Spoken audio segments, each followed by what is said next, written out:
Gonna start it out, y'all already know with the freestyle. See, it's trilogy on your mind.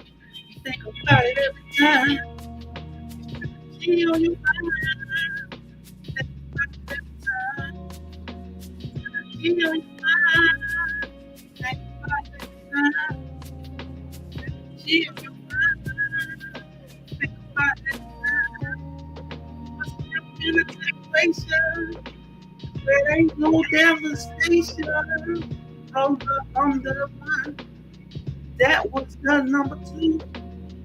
Hold out roof for my homie. I ain't never paid. A lot of ain't never paid. You see, I got a paper weighing on the shoulder. I'm the nigga that can't do it back in the good. Living like a good. Yes, I good. Most of these niggas wish they could. But if they can't you won't. If you will, if you would, then you probably won't.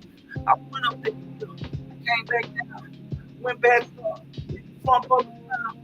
Nigga, like I ain't got it done. Everybody knows that I'm done. All my skills, that's real. I gotta get honest and I feel every fantasy that I ever had. I could be glad, yeah, I lost my dad. All around people to my nigga Jay, aka MC, that's all we had in the South. Yeah. She's on your mind. Yeah. Think about it every time. Think about it every time. Trilogy is on your mind. Uh, think about it every time. You think about it every time. Yeah. Yeah. What's up, y'all? I just feel like busting $3 like, it ain't about nothing. Just the shit that I got in. You feel me? Yo, what's up, y'all? Hey, look, check this out. We're gonna get straight into it because I noticed in my analytics that if you made it this far, this is what you like. You like to entertain me for the first 30 seconds. Because I'm having on my analytics, the first 30 seconds, people watching my videos. But I got a good portion of y'all really watching the video. So we're gonna start it out with a freestyle. We're gonna change it. We'll start out with a freestyle every night. Coming in with a little freestyle, you dig?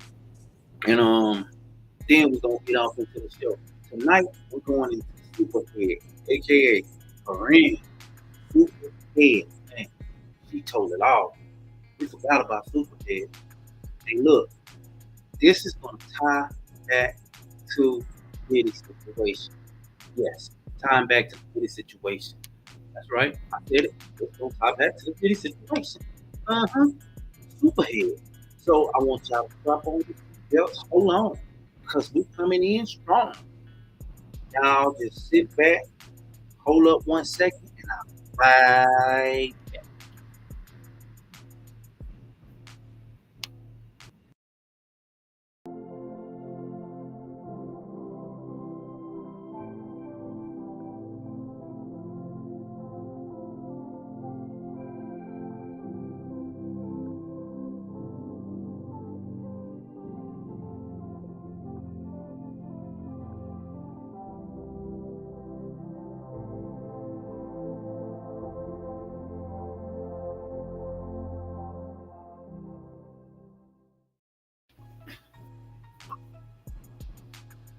Oh yeah. Right back at you just as I promised. Damn, I feel another freestyle. Man, I feel another freestyle coming up. Ooh, ooh. Nah. All right, y'all. Let's get right into it, man. We ain't gonna waste no time. We're gonna go right into it. Like I said, we're gonna go into Superhead. Superhead. Yeah, boy. Man, we all forgot about Superhead, bro. Superhead was a beast back in that day. And if you gotta be an '80s baby at least to know anything about Superhead, you got to be at least an '80s baby. If you ain't an '80s baby, at least '80s, you gotta be born in the '80s. I ain't talking '90s. You born in the '90s, I don't know.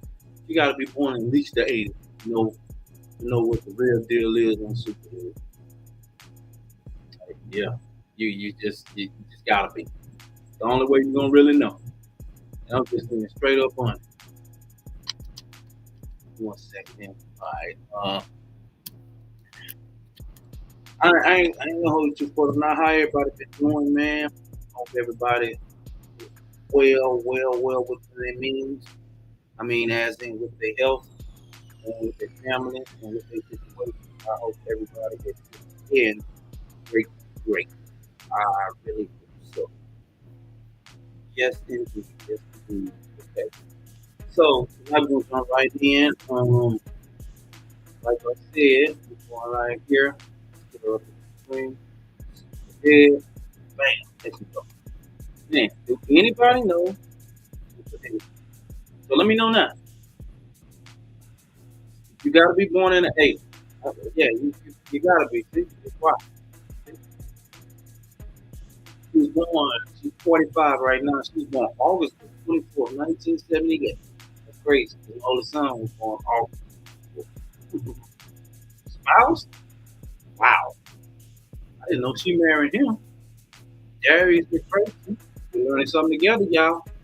We're learning something together. How many of y'all knew that she was married to Darius? Correct. How many people knew that? How many people knew that? Did anybody know that she was married to Mr. Family Man? Did anybody know that? If you did, let me know. Have it in the comments. Let me know. Did anybody knew she was married to Family Man? From 2009 to 2011? Ooh, ooh. Yes, she was really getting around to. And he's the sucker that fell for us. Already. Yeah, man, boy. No wonder we heard it's great. He's married her.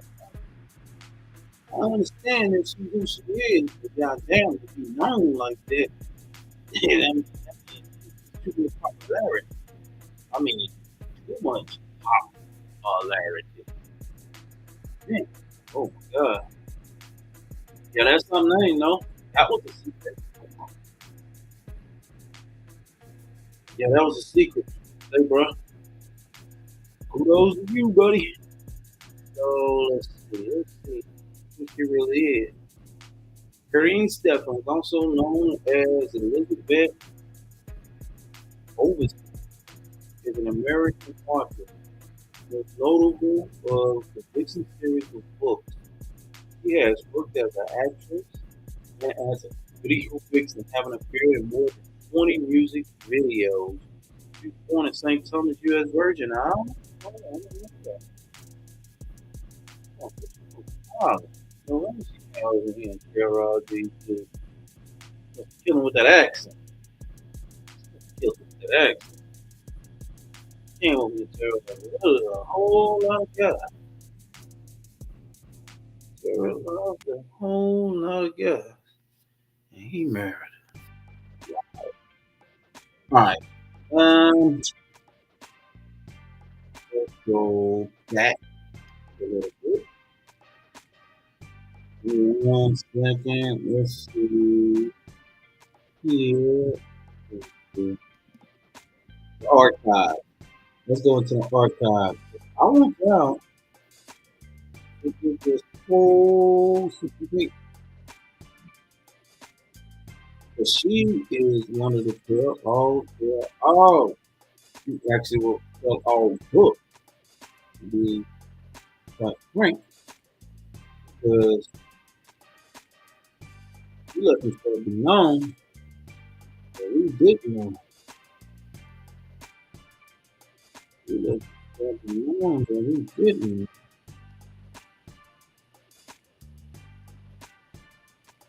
Yeah.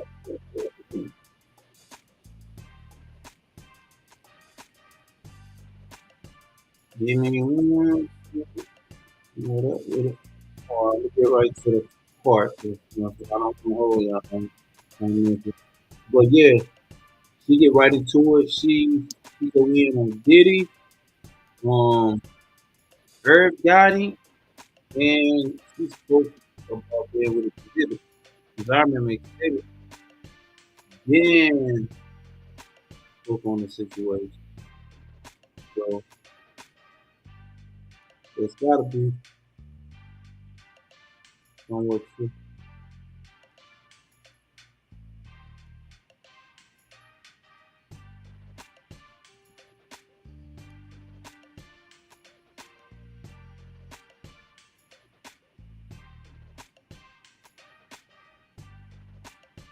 Okay.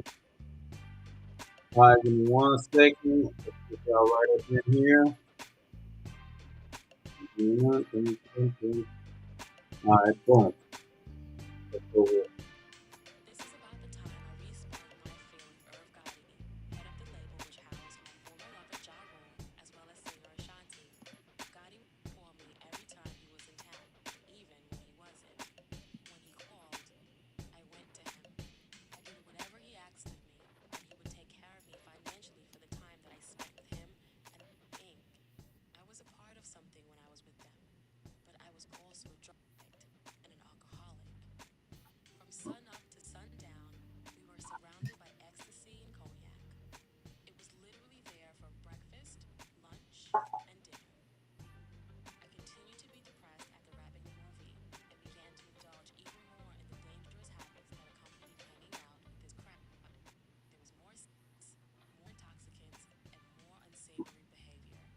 I was paid to be the bad girl, but as long as I was wanted, I would have done whatever it took to stay in the mix. The things that went on while Gotti and I were together are almost unimaginable to me now, but in the haze of drug and liquor, it all seemed all right. I was being used over and over again. There was man after man, all friends and acquaintances of Gotti's. I was doing what I was told by one of the most prominent men in my life, and now was well rewarded for my misbehavior. It's no secret that Gotti is not the most sensitive person around. In fact, he can be downright brutal. It's also no secret that Gotti was married with 3 children and kept lovers all around the globe, but I was his favorite. No matter where he was in the world, he would always find his way back to me. His wife knew of me and our relationship. I wasn't in love with Gotti by any means, but he was the gatekeeper to the lifestyle to which I become accustomed and addicted. And because of that, Gotti was in. We became Gotti's showpiece. He would turn other people in the industry onto me. I was his party favorite and became the new form of payola. Heads. Whenever there was someone who Gotti wanted to impress, he would send me to them and I would take care of them. Thank y'all, guys. One of those people was Audio. Sean P. Diddy Combs. Okay, let's It start. was sometime after Valentine's Day Let's go back. Stories about that he was into. time he was in town, and even when he wasn't. When he called, I went to him. I did whatever he asked of me, and he would take care of me financially for the time that I spent with him and Inc. I was a part of something when I was with them, but I was also a drug addict and an alcoholic. From sun up to sundown, we were surrounded by ecstasy and cognac. It was literally there for breakfast, lunch, and dinner. I continued to be depressed after wrapping the movie and began to indulge even more in the dangerous habits that accompanied hanging out with this crowd. There was more sex, more intoxicants, and more unsavory behavior. I was paid to be the bad girl, but as long as I was wanted, I would have done whatever it took to stay in the mix. The things that went on while Gotti and I were together are almost unimaginable to me now, but in the haze of drug and liquor, it all seemed all right. I was being used over and over again. There was man after man, all friends and acquaintances of Gotti's. I was doing what I was told by one of the most prominent men in my life, and now was well rewarded for my misbehavior. It's no secret that Gotti is not the most sensitive person around. In fact, he can be downright brutal. It's also no secret that Gotti was married with 3 children and kept lovers all around the globe. But I was his favorite. No matter where he was in the world, he would always find his way back to me. His wife knew of me and our relationship. I wasn't in love with Gotti by any means, but he was the gatekeeper to the lifestyle to which I'd become accustomed and addicted. And because of that, Gotti was in charge. I quickly became Gotti's showpiece. He would turn other people in the industry onto me. I was his party favorite and became the new form of payola with label and radio heads. Whenever there was someone who Gotti wanted to impress, he would send me to them and I would take care of them. One of those people was Sean P. Diddy Combs. It was sometime after Valentine's Day 2001, just after Diddy and Jennifer Lopez announced their split. Gotti and I had been spending the day drinking and popping ecstasy pills as usual. The mixture of alcohol and X often made us extremely sexual, and we would have sex all day and night. As a lover, Gotti was insatiable. The drug drove him to unbelievable heights, and soon he began experimenting with Viagra. Sex became more like a boxing match than anything else. We would compete against each other, and on most every occasion, I would win. There were a few times when he actually got up and ran, and even locked himself in the bathroom in order to get away from me. Still, at other times, he got the upper hand, and I would lie in bed, curled in a ball, feeling completely spent, which in my inebriated state turned me on even more. Gotti and I were a perfect match as lovers. On one particular night, we were riding around Beverly Hills in a limousine with Ja and other members of the Inc., and we ended up at Moomba, a club on the west side. We ventured through the club, entourage in tow, and made our way to the outdoor patio and out to the back parking lot. I stood there beside Gotti as Diddy walked up to him. They greeted each other with a slap of the right hand. Diddy held a drink in his left. He seemed to be as intoxicated as we were. I stood there looking at him while they spoke, and all of a sudden he turned and looked right at me. His conversation with Gotti was abruptly cut short as he took a few steps closer to me, grabbed my hand, and said, "I want you. Can I have you?" Then Diddy turned to Gotti and said, "My bad, dog. Is this you?" Gotti quickly said, Nah, it's cool. This is Set. She's cool people." "Can she come with me?" Diddy asked. I wanted to leave with Diddy right then. The ecstasy had me in a mood where whatever I felt normally was heightened 100%. Even the wind on my face made me orgasmic. Right there in front of me, Gotti and Diddy made arrangements for me to meet Diddy at his house in an hour. "I'll send her to you in a little bit," Gotti said. "Give me the address." I didn't understand why Gotti didn't let me go with Diddy right then, but we took the address and got back in the limo. We went back to L'Hermitage, and after we took more ecstasy, Gotti was tearing away at my clothes. Gotti had a strange bedside manner. He would get rough at times, which I could handle when we were high.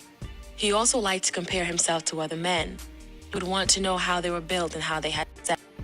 He wanted to know if I liked Diddy and if I was going to sleep with him when I got over there. "You gon' f him good, huh?" Gotti asked. I just wanted him to hurry and shut up so I would make my way to Canyon Drive to meet up with Diddy. Gotti set me on my way and gave me a key to his room so I wouldn't wake him when I returned. It was 4 in the morning when I pulled up to Diddy's home in my SUV. There were security guards in the driveway, all of them dressed in dark suits with their hands clasped in front of them. They stood at attention. I'm a therapist who goes to therapy, and some people think that's strange. The thing is, though, therapists are human beings just like you. If you've been thinking about or know that you need to go to therapy, listen. It's not abnormal, weak, or weird to feel overwhelmed, angry, depressed, confused. Waiting for me to approach the gate. They had been expecting me, and they let me in the gate and into the house through the garage. I stood in the hallway, waiting for Diddy. My body was hot as the and alcohol continued to feed off of each other. After just a few minutes, Diddy greeted me and showed me to the nearest bedroom, where Farnsworth Bentley had been sleeping. Diddy woke him and gestured to him to leave the room. My guess was that there was someone else upstairs in Diddy's room, and that this was to be my first and final destination within the home. "So who is Gotti to you?" he asked. "And is he cool with this?" "Gotti's my boy," I said. "When I see something I want, he lets me have it." So with that slight formality out of the way, Diddy and I spent the next 15 minutes or so engaging in the usual. After the experience, he said, "You are one of the best." I said the same to him when, in actuality, he was average. Our sexual encounter was pretty straightforward, nothing out of the ordinary. Before I left, he asked me to meet him back at the house the next morning around 11:30 for brunch. I emphatically accepted and traveled back to L'Hermitage and to Gotti, who was asleep. I crawled into bed and fell asleep beside him. The next morning, Gotti wanted details. I really had nothing to say about my experience with Diddy. He was polite and gentle, and I actually preferred him as a person over Gotti, who was cocky and nasty at times. Gotti seemed a bit frustrated with my unwillingness to give details and even more irritated by the fact that I had been invited back for brunch. He always wanted to present me as his resident, but hated it when anyone actually wanted to keep me around, which happened quite often. He almost relished the idea of people using me and then throwing me away, like yesterday's newspaper. But I was beaming from ear to ear as I got dressed and headed back to Diddy's house. Gotti left in a hurry with a look of disgust on his face, and that made me even happier. Back at Diddy's, I was received with open arms by him and his entire staff. I met him upstairs in his dressing quarters where his tailor was fitting him for the upcoming MTV Music Awards. I was awestruck by the vast array of suits, ties, shirts, and shoes. They were so obviously rich in fabric and texture, and he was handsome in everything that he tried on. I stood by the French doors, drinking in the sun, as Farnsworth Bentley sat intently on the floor next to me with his legs crossed, Indian style. He looked up at Diddy with a gleam of admiration. Everyone in the home was devoted to Diddy and catered to all his needs, and, for the afternoon, all of mine. Brunch was served on a long rectangular table in the dining room. Diddy and I sat and talked about who I was and about my relationship with Gotti. He listened but didn't have much to say. He was extremely kind, and I remember him complimenting me, saying I was very pretty and had beautiful skin. I began to understand all the hype about Diddy, why he is this pop culture icon. He's got that star quality, that something which draws people to him and makes them want to be in his space and part of his world. I was no different. By the end of the afternoon, I'd become easily enamored. We arrived in Miami on December 29th. When most of the country was freezing, Miami was a balmy 80 degrees. We checked into the Turnberry Resort about a half hour from Miami Beach. Our suite overlooked the golf course and a lake, but there was one reason in particular for the trip, and that was to attend Diddy's pre-New Year's Eve party at his home and his New Year's Eve bash at the Shore Club. Diddy had no idea that I would be coming, and I hadn't seen him since earlier that year. I had not told Exhibit that Diddy and I knew each other for fear he would decide not to take me. I was looking forward to seeing Diddy again, and especially to what I knew would be the look on his face when he saw me. Finally, the moment arrived, and Exhibit and I stepped into Diddy's home. I looked around for a moment and saw a lot of people who I knew, yet I was only concerned with the host. Just as I was scanning the room for him, Diddy appeared in front of us. All of his attention was on Exhibit as he greeted him, thanking him for coming.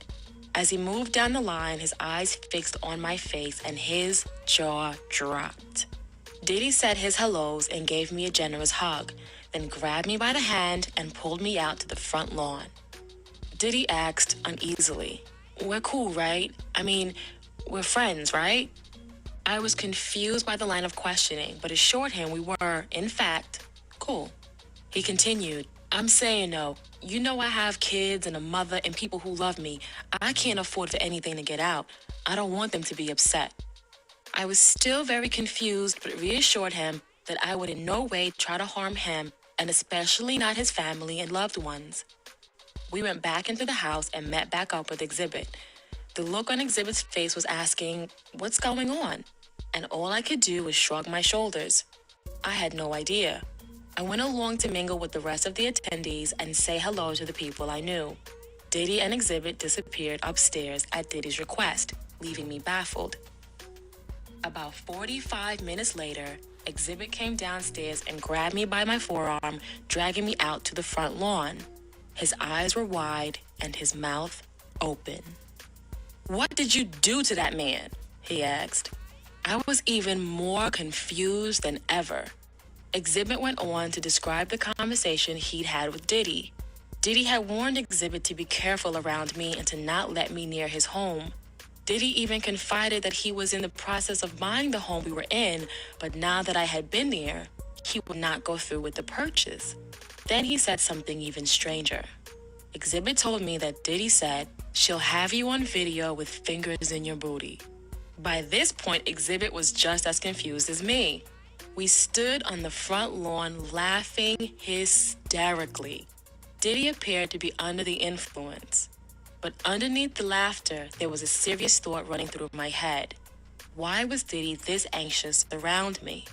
I remained baffled and threw the thought into the back of my mind as Exhibit and I rejoined the party.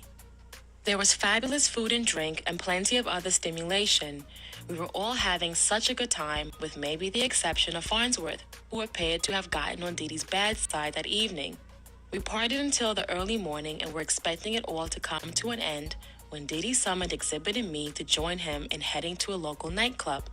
The three of us jumped into his black SUV, which was a small part of his large convoy of similar vehicles. After a short ride, we arrived at the nightclub.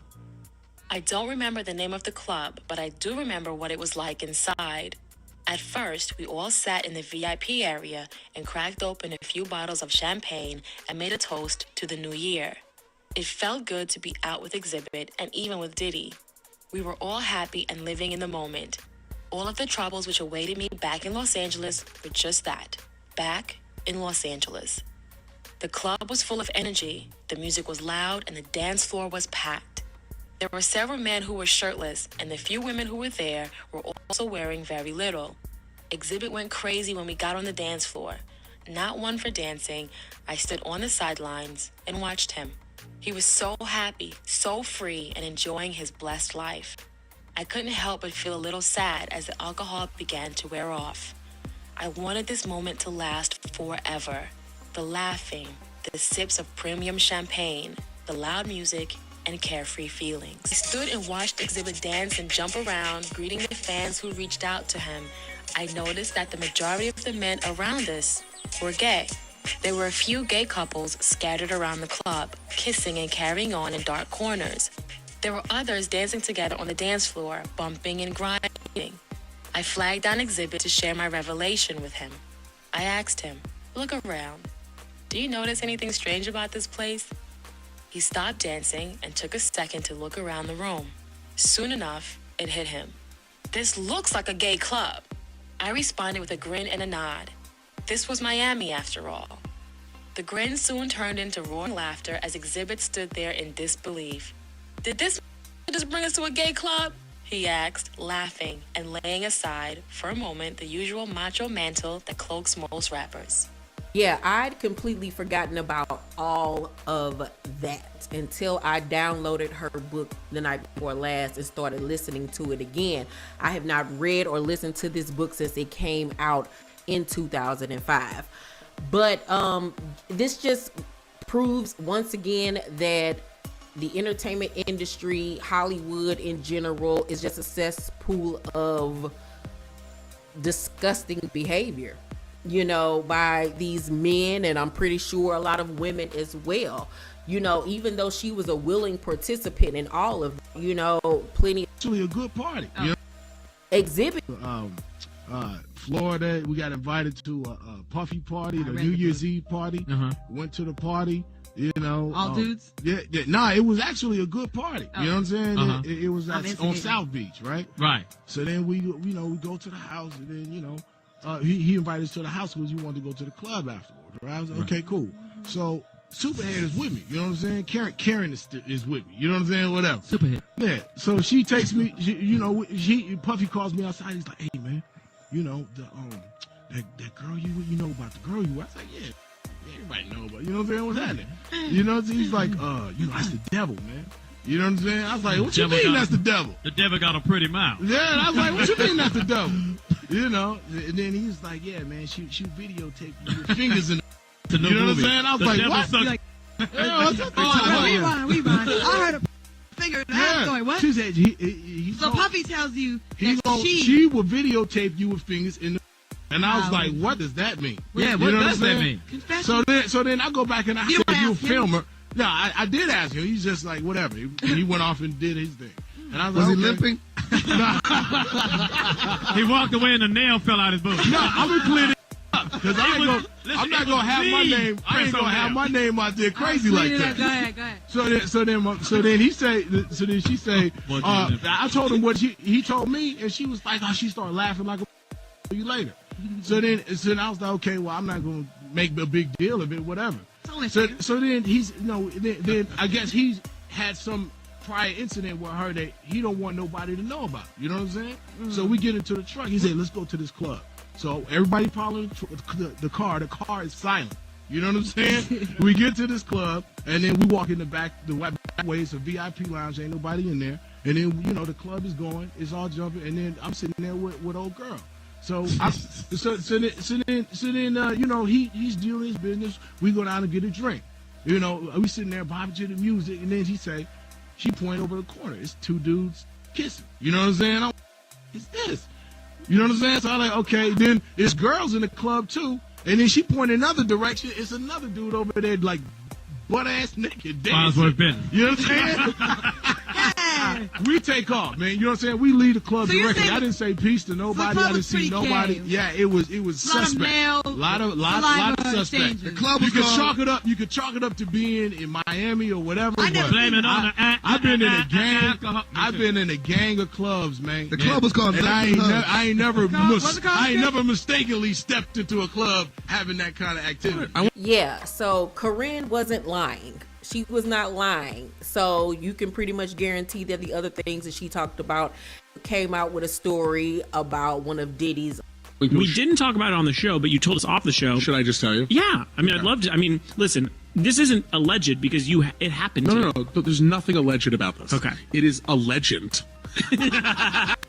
Clap. We are comedians. All right, We're so lonely. So I went to a party on Star Island in Miami where P. Diddy has a private residence. I had no business being there. I was with a famed house producer who was DJing the party. Sure. And I will keep his name out of it. Yep. And I took a whole bunch of ecstasy because everyone there was taking ecstasy. It was basically me and like beautiful like ethnic models, like just beautiful women. You know, it's all like, you know, my man is telling me that like, you know, every third person is some executive, you know, got behind the scenes guys who I don't recognize. It's a high-end crowd. Very high. All right, we're gonna kill that right there. All right, so the point I was trying to make was the situation about Superhead. Of course, we all know Superhead. We've been heard all these stories about all the celebrities and the guys, Irv Gotti, P. Diddy. The one story that in particular that really stuck out and that has lingered in the industry for years was the one that Exhibit kept saying about the videotape, and he'll have you with shit all in your ass. You understand? On videotape, you know? And that allegation was kind of like an allegation to referring to Big Tigger, because she said Big Tigger came out the room in a similar fashion, the situation, but that's for another story. But anyway, y'all get my drift and what I'm getting at. The point is that this woman had been said what she had to say about Diddy. Exhibit had been said what he had to say about Diddy, you know, that type of thing. So now that these allegations have came out, it's on paper, and it seemed like everybody had the same exact story. Is it everybody got together like a football huddle and said, all right, this is the play. Who is the coach? And said, all right, this is my team. We're going to run this play. So we know if we get 10, 11 people total, which I think is there, it'll be a football starting team. And we're going to have a coach. So we're going to figure out if this a play being ran just to get rid of this guy or have it really happen. Because the only way that these people can come up with these same identical scenarios and allegations is that if they sit there and plot it or they actually experience this situation. So have they experienced this situation? I don't know. I mean, but from the evidence and what we see, I mean, hell, shit. That's what it's looking like. It's looking like it is true. It's looking like it is true. But Karrine Stevens, like I say, I'm gonna show a little different tonight. Started out with a freestyle, but the thing we do here, we pull up on the screen. We let you know who the person is. We get y'all to understand, and I like to read who they is, the information about them, find out who they is. Because some people can't read, like I said. That's no shots and throwing at nobody or being funny. Some people like, they might be at work, they might be riding in their car, they might be just busy. And so they might just want to listen to the audio or whatever. And some people might just want it up on the screen to follow along. So that's how we do this over here. And that's how we're going to continue to do it. Since this is how we do it. Okay, like we said, we got into a Karrine Stevens. She's 24. She was born in 1978. She's 45.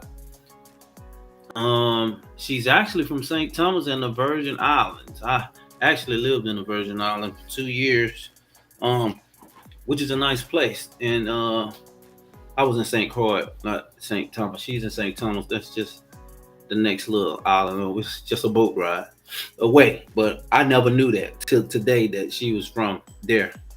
And she was also married to Darius McCary, which is the Family Matters guy. Cool G Rap was a partner of hers. Wow. Okay. Darius was an American singer and producer. He was known for his role as Eddie Winslow, the oldest child of Carl and Harriet Winslow on the ABC CBS television sitcom Family Matters, which ran from 1989 to 1998. And after he fell off, I guess he had a couple dollars left from 2009 to 2011. He married a mean cocksucker. Yeah. I mean, you can put it no other way. It's just what she's known for, sucking cock. That's how she get the name Superhead. There's no other way around it. Karrine Stevens, born 1979, August 24th, known as Elizabeth Overson. So she must have changed her name. Had to. It's the only way I could see that. She is an American author. Most notable of the Vixen series of books. Now, she's notable for fucking sucking cock. I don't give a damn what y'all say. I can say the bitch was a book writer or whatever. She's known for sucking cock. I mean, I've heard some interviews about a lot of guys saying that she was really a good person or whatever, or what have you. But she might have been, I mean, that could be true. But most of all, she gave good head, And a lot of us missed that wave. Our bags just wasn't right enough in that era. So we missed that wave. Yeah, a lot of us.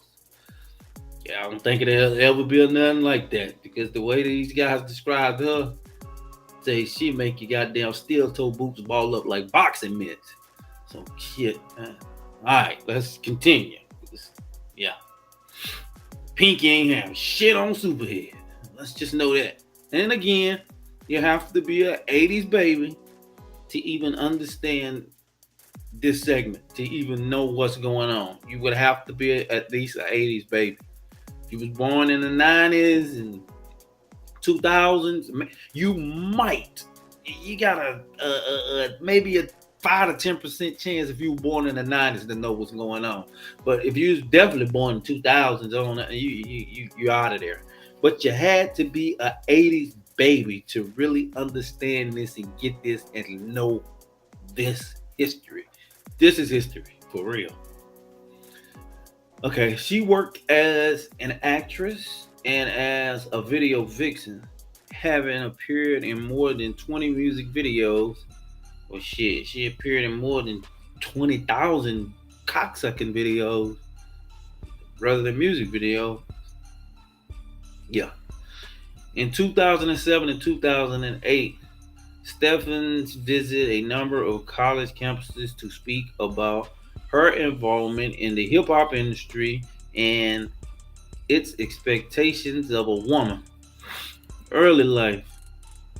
Stevens was born in St. Thomas, U.S. Virgin Island, and moved to Florida when she was 10 years old.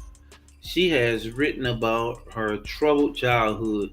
She grew up in poverty, suffered emotional and physical abuse, at the hands of an alcoholic mother and indifferent father, and was raped when she was 13. She ran away. That explains it. Okay, so that's why she kind of got herself into. So that's why, like Lil Wayne was one of the ones that said she was a good person. Can talk to this that. That's because she was abused at a young age, and she was able to open up and talk to somebody and really, what I'm saying. So that, yeah. So I can understand by some of these guys saying that she was really a good person, but at the same time, a lot of them took advantage of because they had the money and the power, which she stated in her book.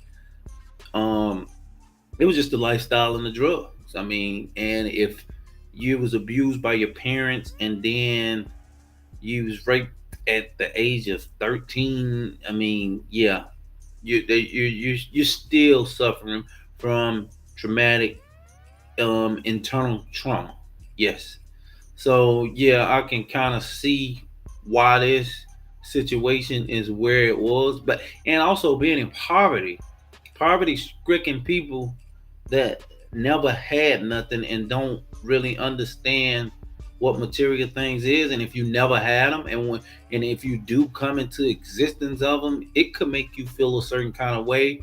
um you will put yourself in fight or flight mode. You'll put yourself in a situation to where, man, I'm not going back. I can't go back. I'm willing to do whatever it takes. It goes so much to people going to the extent of willing to die not to go back to poverty. So these are a lot of situations that we deal with within life as people, and people just don't want to go back. To be honest, I'm one of those persons that I'm never going back to having nothing. That's how I can relate to that. That's how I can give my opinion on this situation. You know, kind of. But I'm not in her situation. But for as stating about people being in poverty and willing to do whatever it takes not to go back. I mean, like especially for women, it's I think it's harder for women because they have so much of advantage taken of them just because they are women. But dudes can always go out and do a different hustle. Ain't really gotta go into the sex industry and use that as a tool of leverage to stay afloat. We go out and hustle, take something, uh, you know, work, whatever. We got different ways. Of doing that's from the average heterosexual male perspective. That's where I'm speaking from. I'm not speaking from the below average or the different communities and all that, because some people gets into all of this and that, and some people go as far as murder and willing to go to jail for what I'm saying. I mean, that's I say those are people that are not mature and smart enough to figure it out. I call that ignorance, especially when you're at a certain age. I call it ignorance. And if you younger than a certain age, I call it your parents' fault, because they should have drilled you and let you know what's the real. Simple. All right, let's get back into the story. Okay, yeah, she was raped at the age of 13 is where we stopped, and she ran away at 16 and began working as an exotic dancer. She lived on the streets for a month. She lived in New York and Arizona, and then moved to Los Angeles in 1999. She was currently resides near Hollywood. When she was 17, Stefan moved in with a rapper, Nathaniel Wilson, better known as Cool G Rap, with whom she had a son. The relationship was tumultuous, and Stefan said she left for Los Angeles to protect her son after physical abuse landed her in the hospital. So Cool G Rap, who the fuck is he? I remember the name, but I don't know. Nathaniel Thomas Wilson, better known by the stage name Coogee Rap. He is an American rapper. He began his career in the mid 80s as half of the Coogee Rap and DJ Polo and as a member of the Juice Crew. He is widely considered to be one of the most influential and skilled MC. I remember Coogee Rap. I remember the name, but I don't know him or nothing about his music. Maybe if I hear some of his music, I probably know, but I just it just ain't clicking. He wasn't a prominent artist that I grew up on that I really know his music, like Tupac or somebody. Okay, model. Stefan's relationship with Coogee introduced her to growing hip hop music industry after moving to Los Angeles. So that is how she got involved. She started fucking a rapper and had a kid by him. So that's how she really was in. Okay, so we getting somewhere. After moving to Los Angeles, friends had made in the industry through acquaintances of Coogee Rap began showing her the ropes. She made her video model debut at the age of 21, appearing in Jay-Z Hey Poppy video in 2000. Stephens has also worked in videos with R. Kelly, LL Cool J, and Mystical. In April 2006, Stephens appeared on Oprah Winfrey Show in the segment titled "Smart Women on Stupid Guys." Um, this was in 2000. This was after the Mr. Marcus thing. Um, Tomorrow we wanna go and discuss a little bit about Mr. Marcus. Um, so yeah, we probably the rest of this week and maybe next week we're gonna be going into the porn industry to kind of take a different view from a lot of what these YouTubers are doing because these bloggers, I just want to do something different. I don't want to just keep trying to cover like the same content. I'm trying to make mine way different than what they're doing and cover avenues that need to be really addressed that haven't really got light. Um, Kind of cover things from VHS tapes, not DVDs, not streaming. You know what I mean? Like something that's really historical moments that we can all really learn from. So this is real history is what I'm bringing, and that this is all going to tie back into the Yeezy porn and all that. So we got some great things coming. Y'all just keep watching, keep viewing, share it, tell somebody about it, and yeah, and it's gonna be very interesting. I'll say. Okay, so she appeared on the Oprah show in April 2006. The segment titled "Smart Women on Stupid Girls." Guests discussed the objectification of women.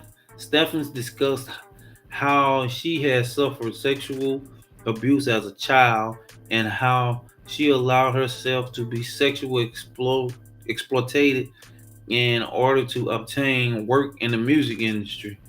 Hell yeah. That's why they do all of them that now. They say, you gonna do this? I can get you on. Some of them never make it though. But again, that ties back to Diddy with the Cassie situation. He claimed that he was gonna give her the world, and he held her hostage just to have freak offs with her. And now he under the fire, but he still ain't been charged. So something ain't right with that story. Something just ain't right. Okay. In 2004, after her appearance in A Man Apart, Stephens modeled for Smooth Magazine, Hollywood swimsuit issues, and appeared on its cover the following year in conjunction with the release of her first book in 2007. Karrine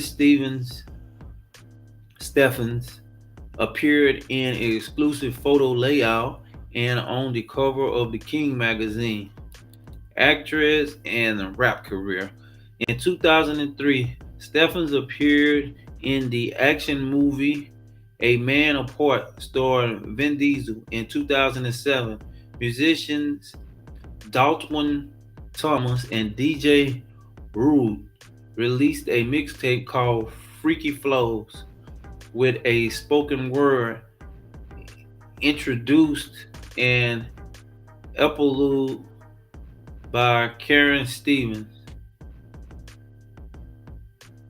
made available for free through King Magazine. Author Karrine Steffens' first three books: Confessions of a Video Vixen in 2005, The Vixen Diaries in 2007, and the Vixen Manual: How Do I Find, Seduce, and Keep the Man You Want in 2009, have all made the New York Times bestsellers. She dedicated her books to her son, and she donated part of the proceeds from the book to the Boys and Girls Club of America, according to Essence Magazine editor Michelle Angela Davis. Steffens is reaching people who have had dismissed earlier protests against rap's misogyny. Steffens has spoken to young women at colleges about the lesser known dangers of the entertainment industry. Upon publishing her cautionary memoir, Confessions of a Video Vixen, Steffens departed on a promotional tour and has been interviewed by many journalists, including Bill O'Reilly, Gerald Rivera, Geraldo Rivera, and Donnie Dutch,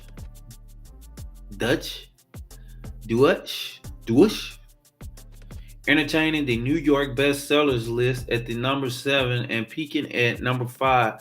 Confessions stayed on the list for over 20 weeks in hardcover and returned to the bestseller list a year and a half later in a paperback.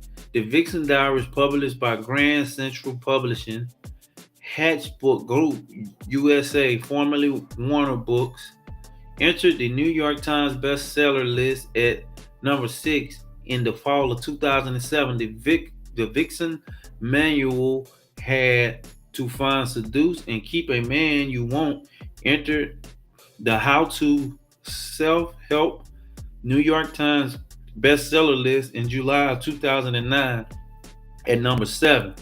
Steffens started her own publishing imprint, Steffens Publishing, in 2008. She has occasionally guest written columns for King Magazine.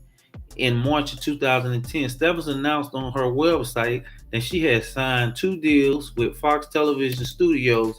In July 2012, Drink, Fuck, Sleep Volume 1 was published with Karrine Steffens as editor. The book is described by its published as an anthology that consists of a series of series of essays depicting regrettable sexual experiences wherein the consumption of alcohol was involved either before, during, or after. In February 2013, How to Make Love to a Morrison was published in exclusively Kindle form. Steffens described the book as relating the story of her orthodox relationship with rapper Lil Wayne. 2015, 10 years after the release of her first book, Steffens published Vindictive: Confessions of a Video Vixen 10 years later, with a foreword by King Magazine founder Dalton Thomas. Speaking about the legacy of her output, Steffens said, "I realized recently that I'm surrounded by young women who have never had a sexual revelation, so I became almost disfigured, this John of Arc."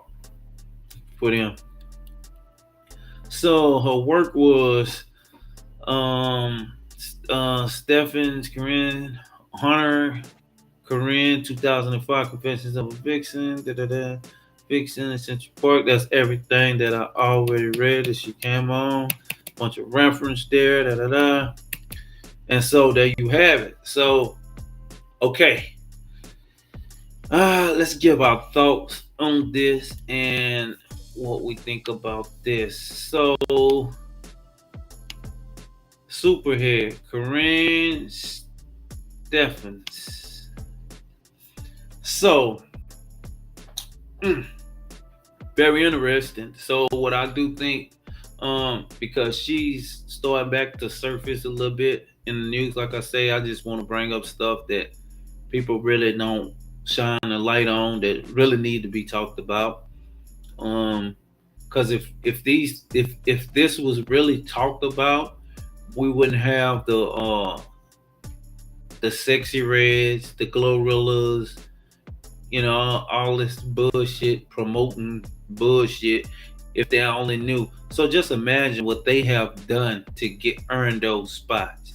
There's no more Salt and Peppers, no Queen Latifahs, MC Lights. You know what I'm saying? It's just, man, it ain't no more of them.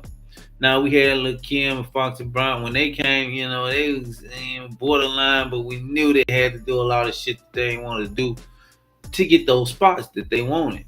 And that kind of changed the game for women. And they just opened up, and now like when they came out, it was really a lot of the younger girls wasn't prone to that because the parents was not having that shit. Now the parents got them all on TikTok, all on social media, the sexy red, talking all kind, and it's horrible. It is horrible. And the thing about these young women artists that's coming out, man, they doing the most just to get some fame, I guess. It's crazy. But if they took the time to read and study and research Superhead, they will understand about the traumatic shit that she went through to try to, make her life to something. And she went through a lot. And she gonna continue to go through stuff because that's just life. And having that name and that jacket on you, I don't care how much money you got, how many books you wrote, and whatever to get famous. This is all you're gonna be known for. You go out in public. Oh, that's Superhead. Folks don't put you to the side. Damn shit. I'm trying to see what's up with some of their head. Like motherfuckers gonna be like, gonna have that, even if they don't just come out and disrespect you, they gonna have it in their mind, and they gonna be looking in your eye, and they gonna be feeling like, hey, look, shit, because that is the picture you painted yourself. You just got to think about what you're doing. What you do today, you will see it tomorrow. So, and you just got to be careful how you're moving and how you do it. I'm glad that she's still alive. She's able to take care of family. She's able to be happy with herself, and I think that's a great thing. As long as she's happy with herself, not into no suicidal zone and nothing like that. I mean, it's not much we can say. We would want to keep her lifted up as, someone that's been abused and needs to be protected as a woman. But that picture that's been painted is, that paint, it didn't dry. It ain't gonna never come off the wall, and your kids gotta grow up and say, damn, my mama was the baddest cocksucker on earth. Nobody out, then, yes. Kids go to school, be like, damn, ain't your mama the one that suck a golf ball through a straw? Yeah. Can't your mama suck peanut butter through a straw? Like, damn, your mama, man, yeah. I even remember her name. They used to call her Jawbone. Shit like that you gotta worry about as kids, and your kids coming up to school. You'll never be able to live a normal life. You probably just keep writing books, but hey, look, I appreciate you. I appreciate everything you did for the culture, because if you hadn't did that for the culture, we probably won't have a lot of this music that was done because you made a difference in it by them passing you around, having fun with you. Kept a lot of them motivated, gave them inspiration, I guess, to keep going. And I mean, like I say, this is history. And like I said earlier, a lot of us missed that wave. Our paper just wasn't right. You know what I'm saying? Our paper just wasn't right. We wasn't in the right places at the right time. If we'd have caught you when you just had came from wherever, when you was doing bad, if we'd have caught you, we might have been in a situation. We might, but we didn't. There's a lot of people that didn't catch that wave. But so happened, niggas was getting a lot of money and then starting to, and you happen to be right there, and they was able to fucking front your bill, and that's what it was, and that's what it is. But yeah, I sure love to hear y'all thoughts, man. I want y'all to stay uplifted. I want y'all to keep moving forward. I want y'all to just know y'all can do it. Just keep moving forward and know that it's already done.